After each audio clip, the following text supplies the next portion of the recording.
রবিবার আগরতলা লক্ষ্মীনারায়ণ বাড়ি মন্দিরে মহা শিবযজ্ঞের আয়োজন করা হয়। সেখানে উপস্থিত ছিলেন বিজেপির রাজ্য সহ সভাপতি সুবল ভৌমিক এবং যজ্ঞ অনুষ্ঠান শেষে তিনি জানায়, গোটা পৃথিবীতে যে কোনো কিছুর স্বরূপ করতে যজ্ঞের মাধ্যমে শুরু করা হয়।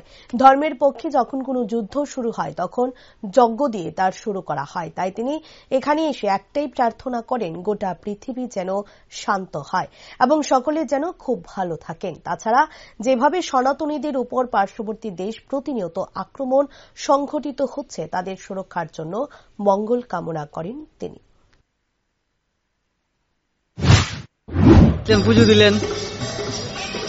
আমরা মানব জাতি, আমরা ভগবানের শিষ্য, ভগবানের সৃষ্টি, অমৃতস্য পুত্র। সুতরাং যজ্ঞ হচ্ছে সারা পৃথিবী সব কিছুর শুরুই হয়। ধর্মের পক্ষে যখন কোনো যুদ্ধ শুরু হয় ধর্মের পক্ষে, তখনও যজ্ঞ দিয়েই শুরু হয়। সুতরাং এই যজ্ঞ এখানে চলছে লক্ষ্মীনারায়ণ বাড়িতে।